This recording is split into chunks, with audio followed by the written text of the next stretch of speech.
हर किस्म के रूहानी जिस्मानी मसाइल और वज़ाइफ के लिए पीर इकबाल कुरैशी चैनल को सब्सक्राइब करें। नहमदुहु व नुसल्ली व नुसल्लिमु अला रसूलिहिल करीम, अम्मा बादु फ़अऊज़ु बिल्लाहि मिनश शैतानिर रजीम, बिस्मिल्लाहिर रहमानिर रहीम। मदीना मुनव्वरा सनाइया से आपको मैं, ये फैक्ट्री एरिया है, एक फैक्ट्री के अंदर हम मौजूद हैं और रिज़्क़ का एक बहुत ही बेहतरीन अमल भी आपको दूंगा और साथ आपको मदीना मुनव्वरा के अंदर ये जो फैक्ट्री है इसकी ज़ियारत भी कराऊंगा। ये हमारे दोस्त हैं माशाल्लाह, इन्होंने ये मुख्तलिफ काम इस फैक्ट्री में किए। अभी ये जाय नमाज़ों को साफ़ करने वाली मशीनें हैं, इससे जाय नमाज़ें साफ़ क्लीन की जाती हैं। तो इनकी जाय नमाज़ें बनाने का ये आप देख सकते हैं, ये सारी मशीनरी लगी हुई है, इससे जाय नमाज़ें तैयार होती हैं और ये बहुत सी जाय नमाज़ें इन्होंने यहाँ तैयार की। फिर इसके बाद ये तोप हैं, ये जो सऊदी ड्रेस है मुमताज़ के नाम से, ये इनकी फैक्ट्री है और ये तैयार करवाते हैं वियतनाम से, फिर यहाँ पर ये कई अरसे से सेल कर रहे हैं। तो ये अभी इन्होंने ये फैक्ट्री जो सनैया में है, इन्होंने इस जगह पर ये ला कर रखे डिफ्रीज़र, अभी गोश्त का काम भी शुरू करना है। तो साथ साथ आपको ये बताकर तो इंशाअल्लाह इन सारे कामों से मुताल्लिक इंशाअल्लाह मैं एक बहुत ख़ास अमले कुरानी और फरमान नबवी के मुताबिक दूंगा, जिससे रिस्क इंसान कोई भी काम शुरू करे तो उसको जारी कर ले तो उसमें इंसान का रिस्क बढ़ा दिया जाता है। तो साथ साथ आपको इसकी ज़ियारत भी कराते हैं। ये आप देखिए, ये आपने देखी, इसके साथ ये अभी तैयार कर रहे हैं। यहाँ पे गोश्त लाकर इस फैक्ट्री को, यहाँ से गोश्त आगे जो है सेल किया जाएगा पैकिंग में। साथ ये तोप आप देख सकते हैं, ये तोप इनके तैयार होके आए हैं, ये पड़े काफ़ी तादाद में हैं और मास्क भी यहाँ पर तैयार करते रहे और मास्क भी इन्होंने तैयार किए इसी फैक्ट्री के अंदर। और साथ ये अब गोश्त के फ्रीज के लिए पूरा इंतज़ाम किया जा रहा है। असल चीज़ क्या है कि इंसान चाहता है कि उसके रिस्क में बरकत हो, कोई भी काम शुरू करे उस काम में जो है बरकत इंसान को मिले। हज़रत अब्दुर्रहमान बिन औफ रज़ी अल्लाह तआला अन्हु जब इसी मदीना मुनव्वरा में तशरीफ़ लाए तो मक्का मुकरमा से जब आप तशरीफ़ लाए तो आपके पास कुछ नहीं था और एक अंसार सहाबी ने आपको अपना भाई बनाया।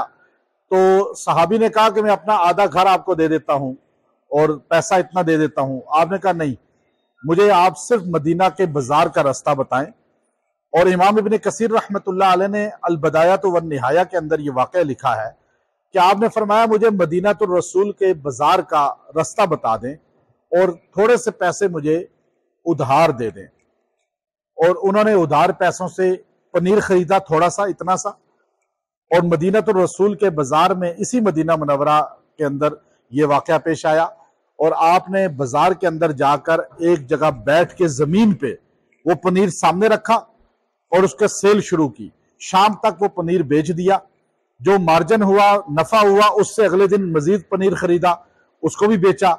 यूं करते करते करते करते जो है जब आपके इंतकाल का वक़्त आया, इमाम इब्न कसीर रहमतुल्लाह अलैह फरमाते हैं आपने जो है 3 अरब 10 करोड़ 20 लाख सोने की अशरफियां, जो 4.5 माशे सोने का, हाफ तोला सोने की एक अशरफी होती है, वो छोड़ी। 10,000 बकरियां, 1,000 घोड़े, 10,000 ऊंट, इसके अलावा सोने की ईंटें थी, इतनी इतनी ईंटें कि सुबह से रात तक ईंटें काटते रहे लेकिन ईंटें खत्म नहीं हुई तकसीम करने के लिए वो रसा में। तो आपसे पूछा गया, एक सहाबी साद रजी अल्लाह तआला बिन रबी पूछने लगे कि अब्दुर्रहमान बिन औफ, आपको रसूलुल्लाह सल्लल्लाहु अलैहि वसल्लम ने फरमाया अब्दुर्रहमान अत्ताजिरुर रहमान, कि ये अल्लाह के ताजिर हैं, तो आपको ये मार्जिन, इतना नफा कि पनीर थोड़े से आप इतने बड़े बिजनेसमैन बन गए कि टॉप के बिजनेसमैन है लेकिन अशरा मुबशरा में शामिल है, तो आपको कैसे ये मकाम मिला? तो आपने फरमाया कि जब मैं मार्केट में गया तो मैंने ज्यादा नफे की लालच नहीं की, बल्कि थोड़ा नफा भी होता, मार्जिन होता तो मैं चीज सेल कर देता था।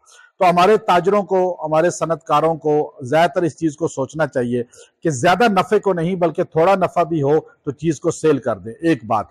दूसरी बात यह है कि जो इंसान, बुखारी शरीफ की आखिरी हदीस है, कलिमतान हबीबतान इलर रहमान थकीलतान फिल मीज़ान हबीबतान इलर रहमान और सुब्हान अल्लाह व बिहम्दिही सुब्हान अल्लाहिल अज़ीम, कि जो इंसान ये 2 कलमे कहा, 2 कलमे का लफ्ज बोला है इसमें, कलिमतान कहा, हालांकि जुमला तो एक ही है, सुब्हानल्लाहि व बिहम्दिही सुब्हानल्लाहिल अज़ीम। तो इमाम बुखारी रहमतुल्लाह अलैह ने इसको हदीस को नकल फरमाया आखिरी हदीस कहकर। और यहाँ हम जो कहते हैं कलमा तैयबा, बाज लोग एतराज करते हैं कि आप कलमा क्यों कहते हैं पहले कलमे को, हालांकि ला इलाहा इल्लल्लाह मुहम्मदुर रसूलुल्लाह। अब इसको पूरे को हजूर ने एक कलमा कहा, तो कुरान पाक ने भी कलमा कहा, इसलिए हम इसको कलमा कहते हैं। तो यहां से पता चला कि हजूर भी दो जुमलों को कलिमतान कह रहे हैं। और कलिमतान दो जुमले हैं जो जबानों पे आसान हैं, मीजान में क़यामत के दिन वजनी होंगे, अल्लाह के महबूब तरीन है। और एक सहाबी ने आकर कहा मेरे पास पैसे की कमी है, तो हजूर ने ये कलमे बताए कि जो इंसान रोजाना इसे 100 मरतबा पढ़ेगा, सुब्हानल्लाहि व बिहम्दिही सुब्हानल्लाहिल अज़ीम 100 मरतबा पढ़ेगा, उसके घर से रिज्क कभी खत्म नहीं होगा। जो दुकान में, फैक्ट्री में, अपनी कहीं भी जगह पर 100 मरतबा पढ़ लेगा, अल्लाह उसको उस दिन इतना रिस्क देगा कि उसकी सारी जरूरतें पूरी हो जाएंगी। इन कलिमात को हर बंदा अपना वजीफा बना ले। आसान कलमे कि बच्चा भी याद कर सकता है, और इतने सकील हैं मीज़ान में क़यामत के दिन कि इंसान की निजात करा देंगे और दुनिया में अल्लाह को राजी कर देंगे। रिस्क बढ़ेगा, अल्लाह राजी होगा तो रिस्क खुद बढ़ेगा। इसलिए इन कलिमात को अपना वजीफा बनाएं। व आखिर दावाना अनिल हम्दुलिल्लाहि रब्बिल आलमीन।